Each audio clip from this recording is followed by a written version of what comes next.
초대 교회는 굉장히 핍박이 많았습니다. 하나님의 교회가 세워지고 그 복음이 전거되는 그 초대교회 시대에 많은 고난과 핍박이 있었습니다. 그래서 초대교회 교부이자 신학자였고 변정가였던 터툴리안이 이런 말을 했습니다. 교회라는 나무는 교인들의 땀과 눈물과 피로 자란다, 그런 말을 했습니다. 여러분, 오늘 사도행전 8장을 읽었는데 8장 1절에 보면 그날에 예루살렘에 큰 박해가 왔다, 이렇게 말하고 있습니다. 여러분, 그리고 박해로 인하여 사람들이 다 흩어졌다는 그런 말이 있습니다. 여러분, 초대교회 박해가 많았습니다. 그러면 오늘날에도 박해가 있습니까? 우리 한국교회는 교회 간다고 잡아 가두고 뭐 두들겨 패고 그렇게 하고 있습니까? 오늘날 세계교회의 형편은 어떻습니까? 한번 화면을 한번 봐주시죠. 초대교회는 많은 박해가 있습니다. 오늘날이 어떤가? 여러분, 저게 2024년, 다시 말하면 2023년도에 박해가 어느 정도 있었나 하고 낸 통계를 얘기합니다. 여기 보면 박해 지도입니다. 빨간색이 짙어질수록 박해가 심했다. 다음 그림 한번 보여주시죠. 그 다음 그림. 예, 여기 보면 저기 2024년 통계니까 23년까지 낸 통계에 2003년도에 여러분 보면, 그러니까 2021년에는 22년도에는 2110건의 핍박이 있었습니다. 그런데 24년 최근 통계에 의하면 14,766건의 박해가 있었다. 기독교인에 대한 구타, 뭐 그전에는 교회에 대한, 교회와 기독교 학교, 병원 이런 곳에 공격이 14,000건이 있었고, 기독교인에 대한 구타와 위협 이런 것이 29,000건에서 작년에는 42,000건으로 늘었다, 그렇게 이야기하고 있습니다. 그런데 그 박해 정도가 해가 갈수록 이렇게 높아가고 있다. 다시 말하면 세계 인구가 81억 정도 됩니다. 그런데 기독교인들이 약 26억 명 정도 되는데, 이 가운데 복음주의 교회는 10억이 채 되지 않습니다. 그런데 그 가운데 세계 인구 가운데 우리 크리스천 가운데 7명 중에 1명은 어떤 식으로든 박해를 받고 있다 하는 그런 말입니다. 이에 비하면 우리 한국은 정말 형편이 좋은 그런 상황에 있습니다. 우리가 누가 예배 드린다고 뭐 가두거나 교회 간다고 두들겨 패거나 뭐 교회 안에 불을 지르거나 이런 일이 거의 없지 않습니까? 그래서 우리가 참 감사하죠. 근데 여러분, 우리가 박해를 받고 있지 않는다 해서 감사만 하고 있으면 우리 교인의 의무를 다하는 것일까요? 그렇지 않습니다. 신명기 3장 20절에 보면 이런 말씀이 있습니다. 이스라엘 백성들이 애굽을 점령할 때 이미 요단 동편에서 갓 지파와 므낫세 지파 그리고 루벤 지파 이런 지파들이 이미 땅을 받았지만은 가나안 정복 전쟁을 할 때 모세는 그들에게 너희가 선두에 서라 이렇게 하시며 함께 전쟁을 치르게 하십니다. 그러면서 주신 말씀이 내가 너희의 형제들에게도 안식을 주리니 그들이 안식할 때 비로소 너희가 안식할 것이라. 다시 말하면 여러분, 우리는 지금 박해가 없지만 아직도 온 세계에 수많은 기독교인들이 박해를 받고 고난을 당하고 이렇게 위협을 받고 두들겨 맞기도 하고 교회가 공격을 당하고 하는 그런 현실이 있다면 우리에게 준 이 평안이 진정한 평안이 아니라는 그런 말이죠. 아직도 우리가 선교할 곳이 많고 그리스도를 알지 못하는 그런 곳이 많고 우리 형제들 가운데 고난당하는 사람이 많이 있다면 우리가 함께 기도하고 저들을 위해서 뭔가 해야 된다는 그런 말입니다. 자, 예루살렘 교회에 박해가 왔다. 그리고 사람들이 흩어졌다 그랬죠. 3절을 한번 다 같이 보시겠습니다. 그러면 박해가 왔는데 어떤 박해가 왔는가? 우리 3절 같이 읽읍시다. 시작. 사울이 교회를 잠멸할새 각 집에 들어가서 남녀를 끌어다가 옥에 넘기니라. 박해가 왔는데 심지어 옥에 갇히는 그런 일까지 있었다는 그런 말이죠. 초대교회에. 여러분, 제가 있었던 말레이시아는 이슬람 국가입니다. 그리고 인도네시아는 세계에서 제일 이슬람 인구가 많은 그런 나라입니다. 이런 나라에서 복음을 직접 전하는 것은 그 나라 법으로 금지되어 있습니다. 그런데 인도네시아에 있던 주일학교 교사 2명이 그 동네에 뛰노는 무슬림 아이들을 보면서 마음이 굉장히 부담이 왔습니다. 그리고 너무 그 아이들이 불쌍한 거예요. 그래서 전도하기 시작했습니다. 동네에 뛰노는 이슬람 아이들에게 전도를 하기 시작했습니다. 그 아이들이 교회로 왔습니다. 이 아이들이 교회를 다니고 하나님 말씀을 듣기 시작했습니다. 그런데 이 사실이 그 동네 사람들에게 알려지게 되었습니다. 그리고 그 가족들이 알게 되었고, 그래서 이 주일학교 교사 2사람을 고소했습니다. 이게 실제로 있었던 얘기입니다. 그래서 재판을 받았는데 마지막 재판에 징역 2년형을 받았습니다. 그리고는 감옥에 갇혔습니다. 감옥에 갇혀서 이 주일학교 교사 2사람이 한 고백은, 내가 비록 몸은 갇혀 있지만 하나님께서 나에게 주신 이 자유와 기쁨, 이것은 아무도 나를 거둘 수 없고 아무도 빼앗아갈 수 없다는 그런 고백을 했죠. 오늘날에도 역시 예수 믿는 것 때문에 옥에 갇히는 그런 어려움이 실제로 존재한다는 그런 말입니다. 두 번째 보십시다. 2절 말씀을 한번 보겠습니다. 2절 같이 읽겠습니다. 경건한 사람들이 스데반을 장사하고 위하여 크게 울더라. 울었다는 얘기는 여러분 아픔이 있다는 얘기고 눈물이 있다는 얘기고, 그 참 말할 수 없는 수많은 것들이 합해져서 우리 속에 아픔으로 다가와서 눈물을 흘렸다는 그런 말이죠. 여러분, 이번에 우리 선교사들이 한 500여 선교사가 57개 나라에 온 세상에 흩어져 있습니다. 그래서 교회를 몇 개 세웠나 하고 조사를 한번 해봤습니다. 그랬더니 가정교회를 포함해서 1200개 정도의 교회를 세웠습니다. 근데 그 세워진 교회들을 두고 저희가 다 수기를 받았는데, 한 교회마다 세워질 때 그냥 세워진 것이 없어요. 그 선교사가 고국을 떠나서 멀리 낯선 곳에 가서 흘리는 그 아픔과 눈물, 자녀들이 부모를 따라서 친구 하나 없는 곳에서 그 견뎌내야 하는 그 외로움과 아픔들, 그리고 누군가 희생하고 누군가 흘렸던 그 많은 수고로 인하여 세워지는 이런 교회들, 우리 송도조일교회가 저는 어떻게 세워졌는지 잘 알지 못하지만 누군가 이 교회를 위하여, 이 교회가 세워지기까지 누군가 희생하고 눈물을 흘리고 누군가 고통을 감내하며 이런 모든 것이 합쳐져서 이 교회가 우뚝 서 있는 줄 믿습니다. 우리 선교사 한 분이 카자흐스탄에 갔습니다. 그리고 교회를 세웠습니다. 열심히 사회 가다가 어느 날 사모님이 원치 않는 병에 걸려서 중병에 걸렸습니다. 그러니까 치료를 하고 하다가 병이 짙어갑니다. 어느 날 사모님이 저에게 편지를 보냈습니다.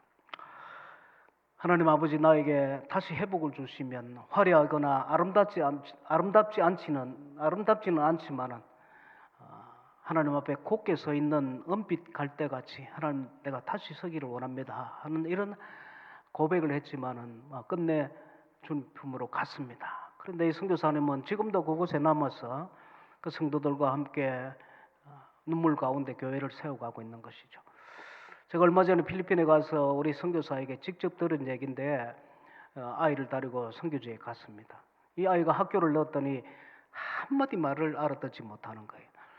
선생님 말도 친구 말도 알아듣지 못하니까 얼마나 힘들었겠습니까? 그래서 이 아이가 수업 시간이 너무 괴로운 거예요. 그래서 수업 시간에 어느 날 앉아 있는데 배가 아프더래요. 그래서 화장실을 갔습니다. 화장실에 가서 1m가 채 안 되는 그곳에 앉아 있으니까 너무 행복한 거예요.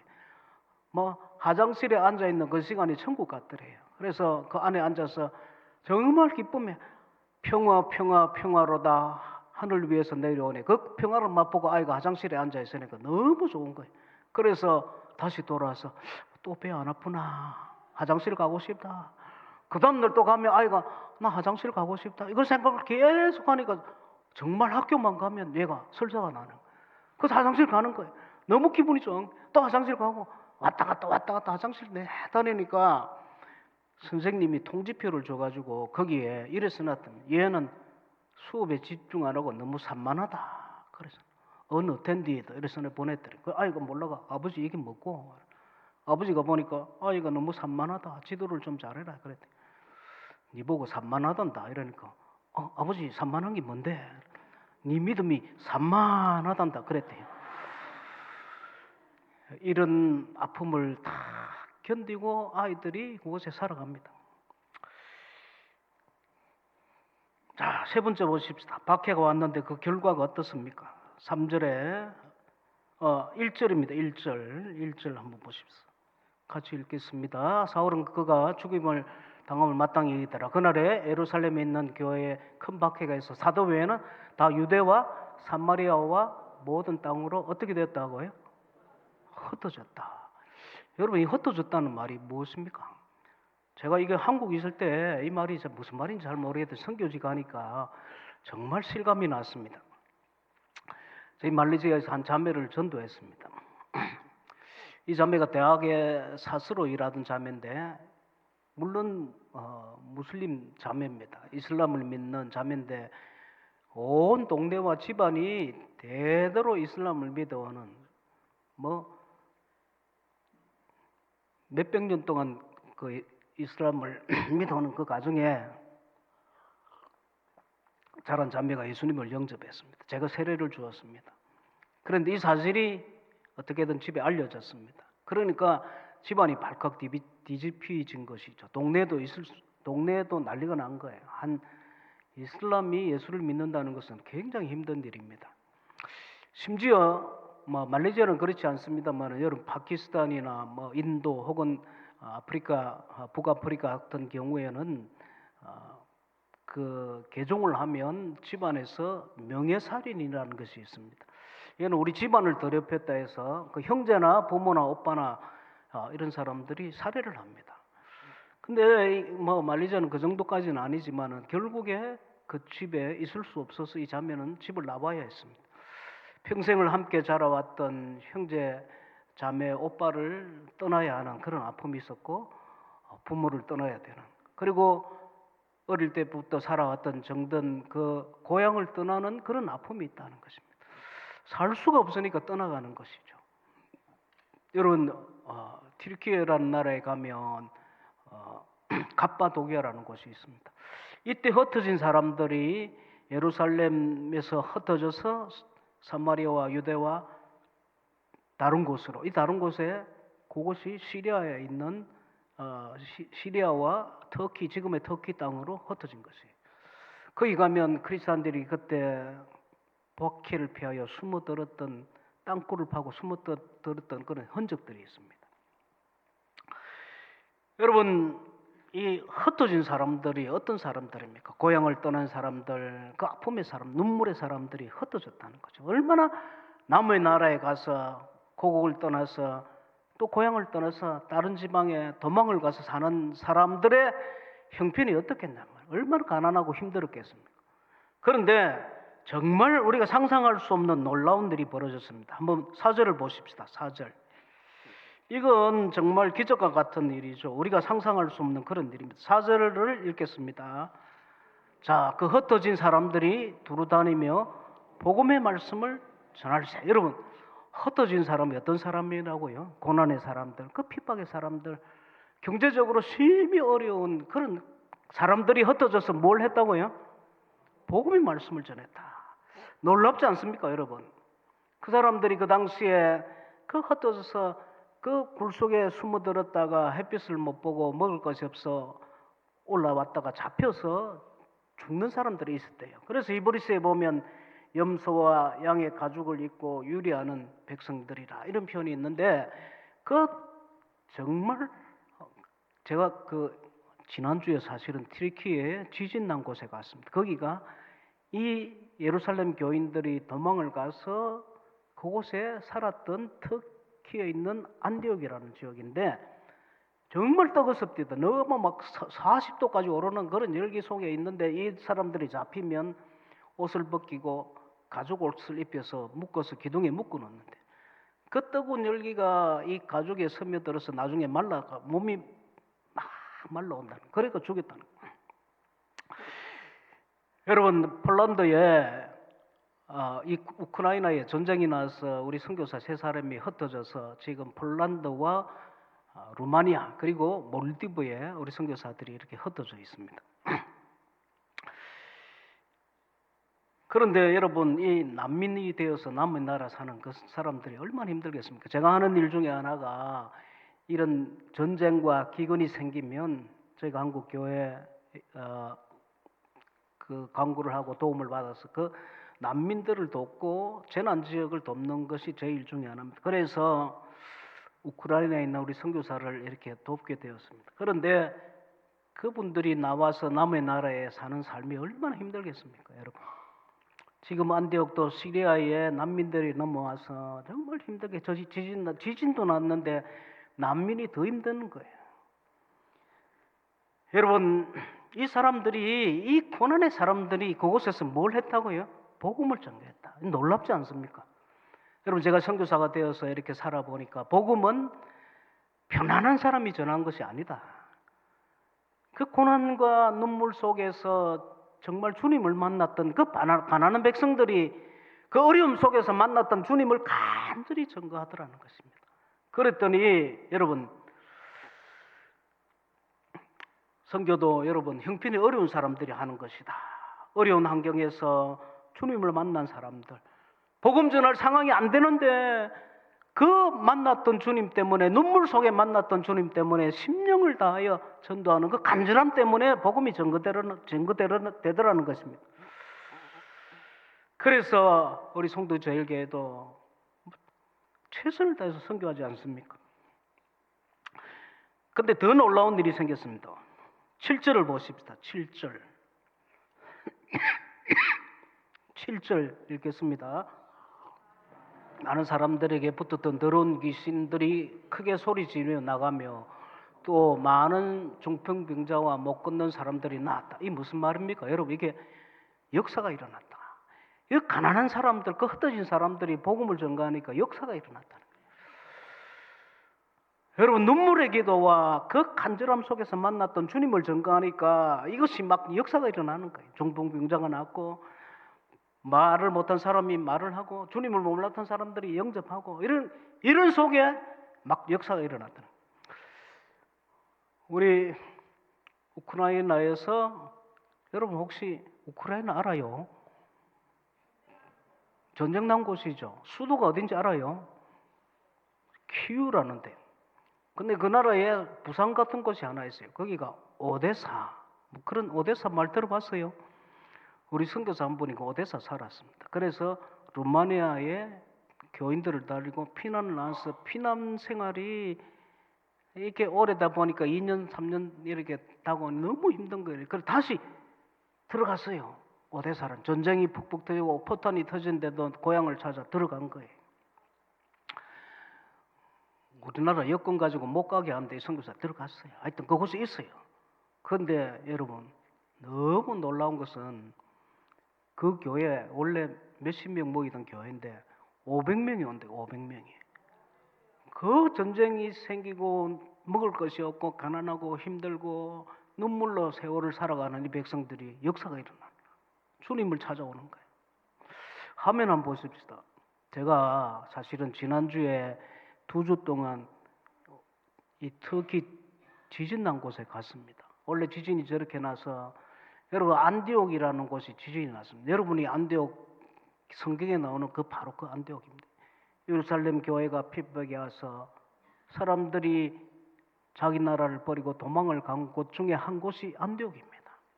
그곳에서 스데반이 죽고 흩어졌잖아요. 그 중에 부류들이 안디옥으로 갔습니다. 원래 그래서 수리아 안디옥이라는 곳인데 저기에 지진이 났습니다. 그 사람들이 성경에 보면 여러분 사도행전을 보면 그들이 안디옥으로 내려가서 헬라인에게 복음을 전가하니 저들이 예수를 영접했다. 교인이 생긴 거예요. 아무것도 없는 땅에 그 흩어진 사람들이 헬라 사람들에게 복음을 전가하니까 그곳에 믿는 사람이 생겨서 그 안디옥에서 예루살렘에 연락을 해서 누가 왔느냐 바나바가 왔습니다. 바나바가 막 목회하다가 너무 막 교인들이 생기니까 사울을 부른 거예요. 그곳이 안디옥. 그곳이 지금 지진으로 무너지고 지금은 완전히 오스만 터키가 점령해서 교인이 한 명도 없는 그런 처참한 곳이 되었습니다. 다음 그림 보여주시죠. 그래서 여러분도 아마 지진 헌금을 송도제일교회가 한 줄 아는데 그 헌금을 들고 저희가 가서 지진 현장에 저런 그 사람들이 저기 너무 뜨겁더라고요. 저기 분지가 돼서 남쪽이 돼서 그런지. 그래서 컨테이너로 집을 이렇게 만들어 줬습니다. 다음 그림 보여주세요. 그래서 저기 우리 고신 마을 이렇게 해서 50채의 그 집을 이번에 만들어주고 우리 총회구호단에서 저는 우리 KPM의 대표고 총회구호단과 함께 저곳에 가서 이렇게 50채를 만들어줬습니다. 다음 그림 보여주시죠. 근데 여러분 다 무너지고 아무것도 없는 곳에 원래 초대교회가 안디옥 교회가 바알과 바나바를 파송해서 그들이 복음을 전가하고 교회를 세우고 유럽까지 가서 우리에게까지 복음이 온 거예요. 그런데 저기 오스만 터키가 점령해서 완전히 초토화되고 교회가 하나도 없는 곳이 되어버렸습니다. 지금 완전히 폐허가 되어 있는. 그런데 저기에 놀랍게 천막에 십자가를 세우고 저 터키 목사님이 목회를 하고 있는 거예요. 평생 10년 동안 사역했지만 교인이 2명, 3명 이렇게밖에 없었어요. 지금도 자기가 저한테 직접 고백을 한. 지금도 자기가 지진이 나지 않았으면 지금도 2명, 3명 듣고 교회 가정에서 하고 있었겠죠. 근데 지진이 나서 천막을 치고 우리 선교사를 한 명, 우리 선교사들이 우리 KPM 선교사가 곳에 내려가서 함께 지금 이제 사역을 하고 있습니다. 여러분 보십시오. 저 천막 안에 교인들이 저렇게 모인. 교인이 아니죠, 사실은. 천막 안에 너무 가난하니까 갈 데가 없으니까 주일날 오라고 와서 예배를 드리는 거예요. 기적이 일어나. 넘겨봐 주세요. 운동장에도 먹을 것이 없는 아이들이 와서 이렇게 지금 그분 말씀이 복음을 전할 기회라는 거예요. 넘겨봐 주세요. 넘겨봐 주세요. 없습니까? 예, 됐습니다. 여러분, 역사가 일어난 하나님이 역사를 이렇게 가신다. 그 흩어진 사람들이 복음을 전가하니까 그 가난하고 힘든 사람들, 어려운 사람들이 복음을 전가하니까 하나님이 그 속에서 역사를 일으킨다. 그래서 여러분 마지막입니다. 8절 보면 제가 4시까지 마쳤는데 딱 4시입니다. 할렐루야. 어디 교회 가니까 빨리 마치는 자는 또 청함을 받으리라 그러더라고요. 그래서 제가 4시까지 딱 마치려고 했는데 진짜 4시입니다. 내가 설교 오래 안 했어요. 아까 그림을 많이 보여줘서 그렇죠. 할렐루야. 자, 8절 읽읍시다. 시작. 그 성에 큰 기쁨이 있다. 여러분 하나님이 주시는 기쁨, 하나님이 주시는 평화로다 하늘에서 내려오네. 그래서 여러분 그곳에 큰 기쁨이 생겨났다. 예루살렘 교회가 흩어져서 안디옥에 가서 헬라인들에게 복음을 전하니 그곳에 교회가 세워지고 그곳에 바나바를 불러들이고 다소에 있는 사울을 불러들이고 그 안디옥 교회가 다시 선교사를 보내서 그 복음이 우리까지 오고 지금 그곳이 초토화되어서 교회가 쓰러지고 아무것도 없고 그런데 하나님이 지진을 주셔서 그 천막 속에 사람이 막 100명, 200명씩 모이는 역사가 일어납니다. 그 교인이 하나도 없는 지역. 터키 가보세요. 교회가 하나도 없어요. 전부 회교 사원뿐인 하나님이 지진을 주셔가지고 온 세상을 흔들어가지고 그곳에 교회를 다시 세워보려고 우리가 눈물로 기도하고 그곳에 역사가 일어나. 사랑하는 성도 여러분, 우리 고난 속에 만났던 주님이 여러분 가운데 역사하고 여러분 가운데 이 교회 가운데 기쁨이 충만하고 성대하는 여러분 되시기를 주의 이름으로 축복합니다. 아멘.